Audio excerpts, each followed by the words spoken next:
When you're growing up in life, it actually sort of matters to people how you look.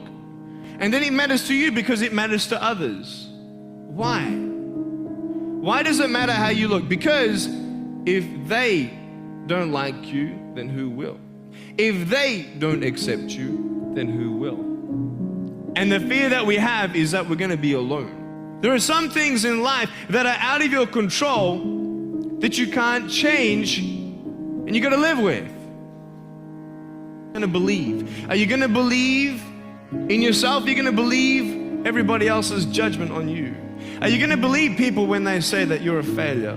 No one really likes you, no one really cares about you. It's the fact that people put you down. People don't even look you in the eye.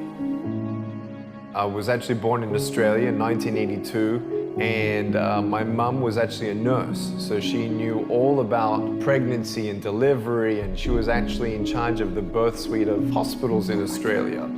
But when she was pregnant with her firstborn, me, they were so excited every time they did an ultrasound. Oh my gosh, they didn't even check that I had arms and legs or not. And so when I actually was born, that's when the room went quiet. And they took me away quickly.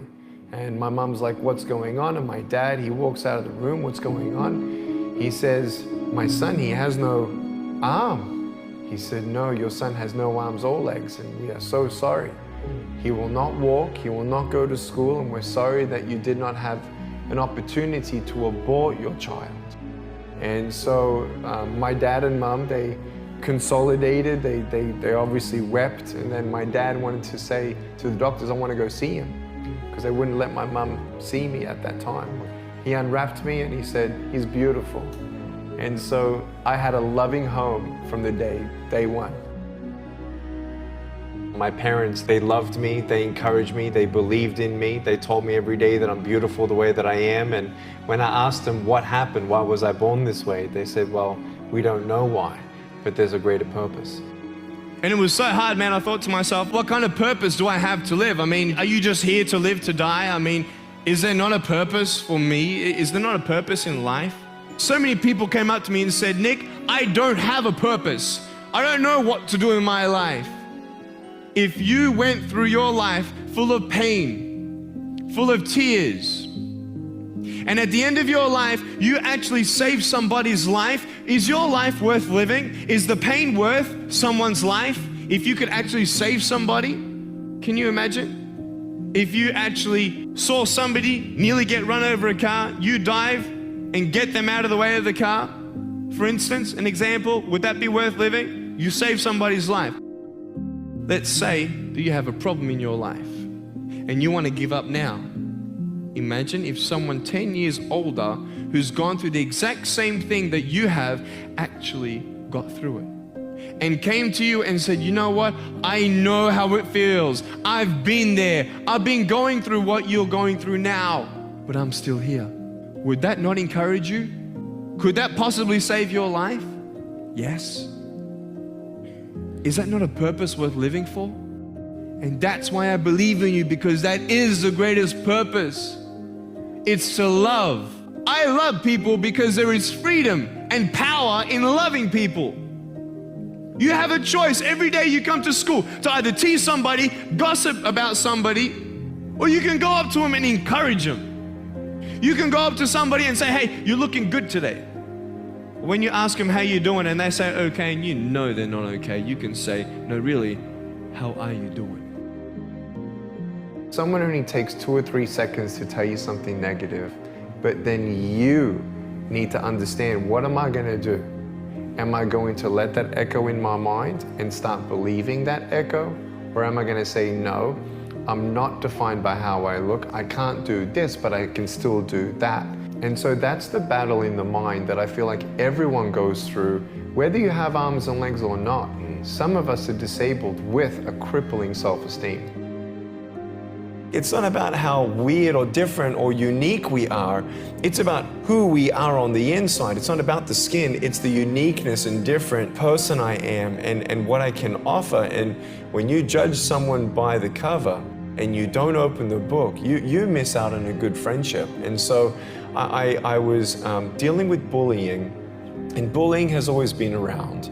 You know, when you have a disease that has one door into the room, only so much of the disease can come into the room. Now with social media, there are 8 times more doors to come in, culturally more acceptable. Media makes that even more acceptable. It's just how it's always been.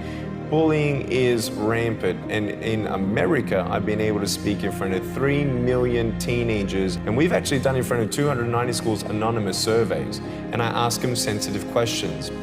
I get them to bow their head, close their eyes, put their hand in a fist if they say yes to my questions, and the questions include, have you thought of suicide, attempted suicide because of a broken home, or attempted suicide because of bullying at school? Wow. 40% of attempted suicide in America is because of bullying. Loneliness is common to all, and I really felt like I was a burden to my parents. I felt like I'd never get a job, never get married. I thought even if I got married, can't even hold my wife's hand. Even if I had kids, I can't even hold them when they're crying. Today, my sons, if they cry, they hold me. Today, I don't need to hold my wife's hand, I hold her heart. You don't need arms and legs for that. And so, because I know that I was on the brink of giving up, and I actually attempted suicide at age 10, now, bro, I had a loving home. This country doesn't have one. There are 300,000 foster kids looking for a home. There are 100,000 of them looking for adoption. Think of those kids. And we, America, we think of the international missions. We have people in our own backyard who have never experienced love. I tell you, life is interesting. Life's a journey. See this phone here? Let's say that I want to go to the phone, right? And I start from over here. Now, to get to the phone, it's not like I'm going to start meditating and going hum, right, and float across the air, right? It's not going to work. So I have to take one step at a time, one step at a time, one step at a time. You can only take one step at a time. I don't care how big your step is, it's only one step at a time. You can't do 2 steps in one. You take steps in this direction, you take steps in that direction. Sort of get lost along the way, and sometimes you fall down. You might fall down like this. So what do you do when you fall down? Get back up. Everybody knows to get back up, because if I start walking, I'm not gonna get anywhere. But I tell you, there are some times in life where you fall down and you feel like you don't have the strength to get back up. Do you think you have hope? Because I tell you, I'm down here, face down, and I have no arms, no legs. It should be impossible for me to get back up, but it's not. You see, I will try 100 times to get up, and if I fail 100 times, if I fail and I give up, do you think that I'm ever gonna get up? No. But if I fail, I try again and again and again. For as long as I try, there's always that chance of getting up. And it's not the end until you've given up. And you will find that strength to get back up like this.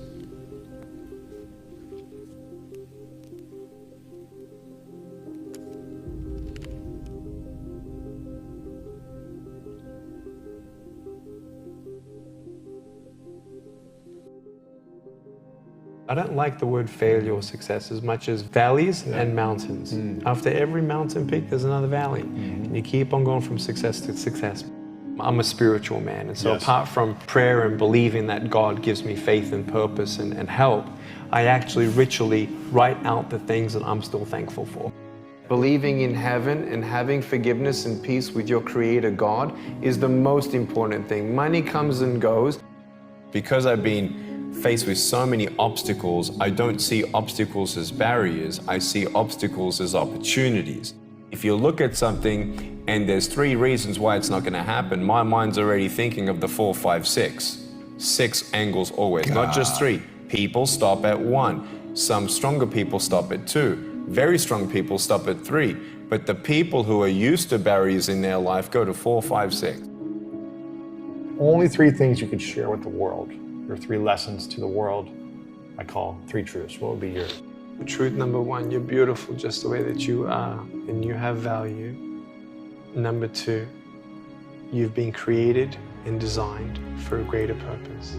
Find it and run for it. And the 3rd thing is, even facing death, there's hope. It's called heaven. Encourage people to know that there's a wonderful thing called purpose in eternity.